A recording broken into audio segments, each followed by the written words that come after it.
Raindrops keep falling on your head. That's the song that is currently going on in Manchester at this point in time because at Old Trafford, the dreaded weather update that all England fans will not be wanting to hear. Yes, we had predicted, and even all the most of the weather forecasts in the UK had predicted that day 5 of the Ashes test between England and Australia at Old Trafford would be absolutely horrid with rain, and it has proven to be true.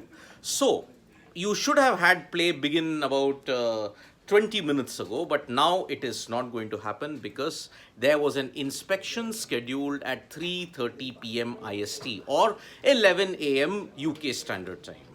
But what has happened now, just with 10 to 20 minutes to go for the inspection, the rain has returned with a vengeance at Manchester, and now it is a proper heavy lashing that Old Trafford is getting at this point.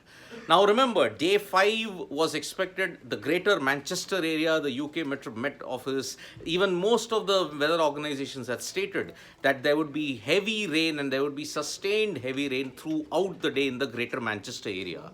Now remember, the greater Manchester area means Old Trafford also comes in that, and that's why flooding also has been issued later in the day as it happens. So it is looking really, really bleak at this point in Old Trafford. And that is why now the Aussies will really be slightly smiling at this point in time. Because remember, today 98 overs were going to be bowled. And these were the playing conditions, by the way, if I may add, that if it was a proper no rain situation at Old Trafford, what would have been the situation?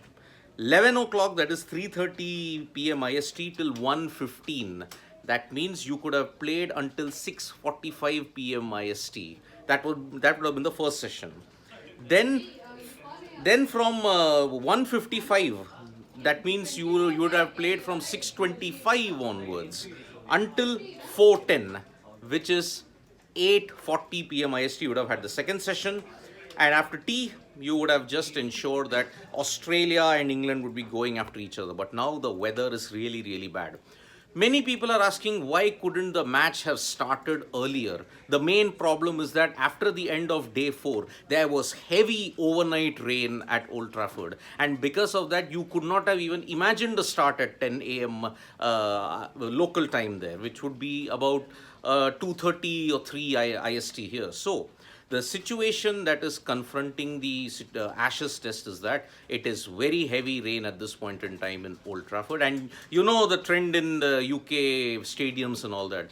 They will just cover the main centre square. The rest of the outfield will be subject to heavy rain. And it was often criticized, that policy, in the 2019 World Cup. Remember, Trent Bridge, there was continuous rain. India versus New Zealand, the league game could not happen.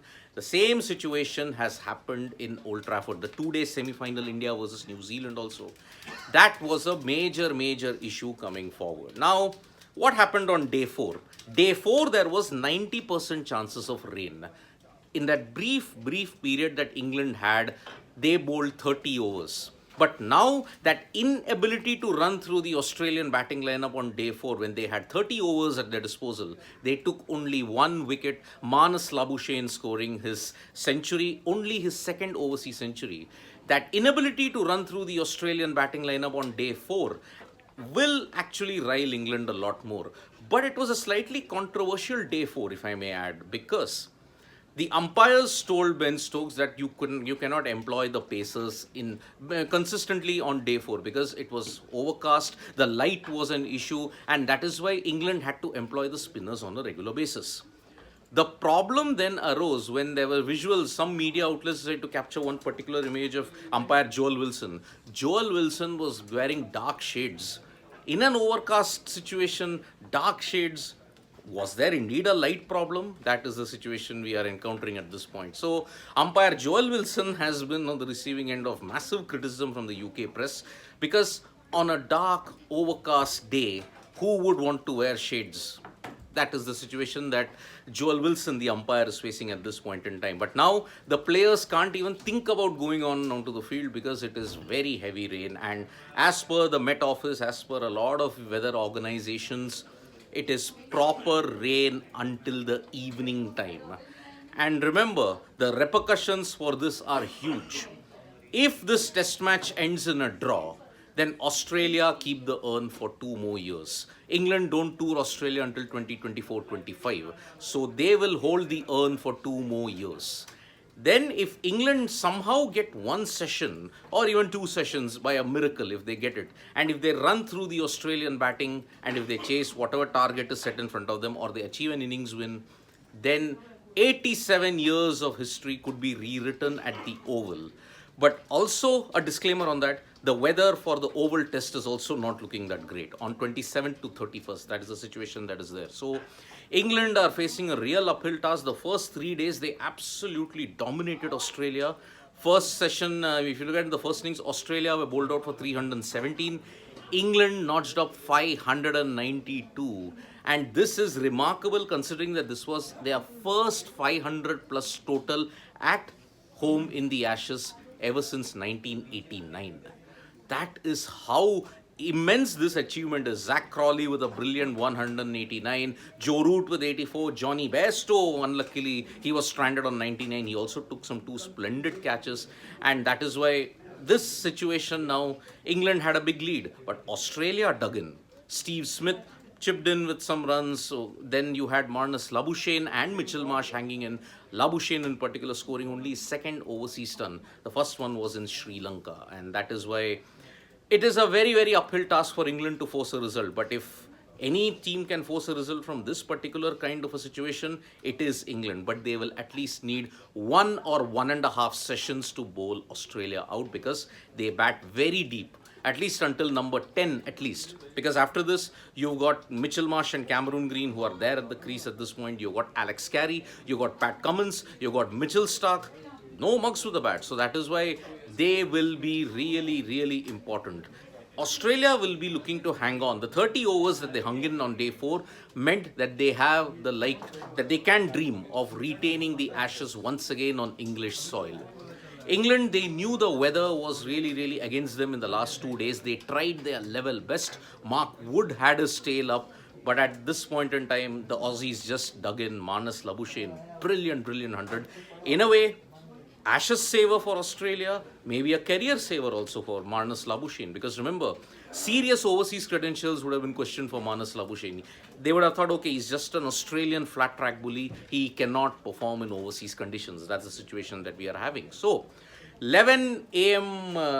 Local time in the UK, you are expected to have an inspection, which would have been 3:30 p.m. IST. But now at 3:30 p.m., it is pouring at this point in Manchester. And that's why, what is this situation? I will just have a thing. Yep, it is raining again, proper rain. And why can't they start at 10 a.m.? That is one of the most prominent questions. Why can't they start at 10 a.m.? They could not have started it because the outfield was very, very wet at this point. So, bad news if you're an England fan, because the Ashes could just be washed away if you look at it in Old Trafford. That is the situation we have. I'll take a couple of comments at this point. We are saying that sports fan is saying England knew this weather 2 days before. This Ross can't blame on weather much. Of course, I mean, look, you have to admire the Australian determination that they hung in that 4th day. 30 overs, they somehow, it was easy for them to be bowled out even under 30 overs. But that didn't happen. Day 3 also, they withstood the onslaught from England. Proper bass-balling happened. 592 in 107 overs. Who does that? It's only England who can do it. Then England got a session yesterday, couldn't do much. That's what Norfield Zach is saying. And yes, I mean, that inability to run through the Australian batting. And remember, Ben Stokes had a word with the umpires. Why can't I bowl my pacers consistently? The light was a real issue. That's why only Moeen Ali and Joe Root bowled in tandem. And that is why they had to make do with whatever it was. But Joe Root got the wicket of Marnus Labuschagne. So that is why Reeves is saying pitch was flat. Come on. I mean, it is flat. But remember, Mark Wood, Chris Wokes were really bowling the right lens. Wood with his extreme pace. The dismissal for me in the series, has to be that Wood delivery to Travis Head. I mean, you can't do anything about it. 91 miles straight in your face. What can you do about it? Prior to that in Leeds, and 96-mile thunderbolt from Mark Wood ensured Usman Khwaja's defenses were breached. So that is why this is a proper situation that is there at this point in time. England should have declared much earlier. Trying to give century for Bairstow might cost them this game. That's what Norfield is saying. That's not a bad shout, Norfield. I mean, Let me just look at it in this way. Bairstow's 99 was important, and why would you have to say that 275 would it have been enough? Maybe, maybe not, but I guess that's a very good point that you have raised, Nofil, about Bairstow's 100. But maybe, perhaps, I will say one thing. Maybe you had 3 days. Maybe they hoped that the weather would have stayed away on day 4 at least, but that is why now it might prove to be a decision which is very, very costly indeed. So Marnus made his first mark. Sportsman is saying Marnus made his first mark in last Ashes in England. Here again he stood up. Absolutely. Cometh the hour, cometh the man. Just like his master, Steve Smith, the apprentice has also stood up today. So it's a great, great stuff for Marnus Labuschagne. Are you excited for India versus Windies today? Zakaria saying, of course. I mean, yes, it was a very dull, turgid day yesterday. 67 overs, 143 runs. In the era of baseball that you may see, oh, we are probably going back in the 90s. Yes, I am excited about. Will India play aggressive cricket against the Windies today? No. I don't think the pitch will allow them to play aggressively and force a result because there's no seam movement, there is no spin. It's just an absolute shirt front at this time in Port of Spain. So that is not happening. But for England fans, it is really, really bad news because the test match is probably heading for a draw. Who knows? If the weather clears up in the next couple of hours, we may have 2 sessions, 1.5 sessions. Remember, 50 overs can be bowled, 60 overs can be bowled. The weather first has to stay away. The rain has to stop in Manchester. So that is why, fingers crossed if you're an England fan, but for Aussie fans, it's time perhaps maybe in the next 4 to 5 hours to celebrate because the urn might just stay down under for 2 more years. So thank you so much, folks, for joining us for this live. We'll be back with more updates on sports today. There's lots and lots of sporting action today. Remember, India A versus Pakistan A is currently going on in Colombo, where Pakistan A have really made a great start. Ashes, as and when we get updates, we will inform you. And whatever happens in the India versus West Indies thing, we'll update you. For other sports fans, great start to Super Sunday with Satvik Sairaj, Ranki Reddy and Chirag Shetty winning. And Formula 1, Hungary. Let's see if Lewis Hamilton can make it 104. So thank you so much, folks. And Varun Malhotra, this Ashes is including WTC 2025. Of course it is. This is the first official tour that was there in this new 2023-2025 cycle. The West Indies series was the second. So that's why that's your answer. So bye-bye, folks. And do download the SportsTak mobile app for all the information you need in Hindi and English. Bye-bye.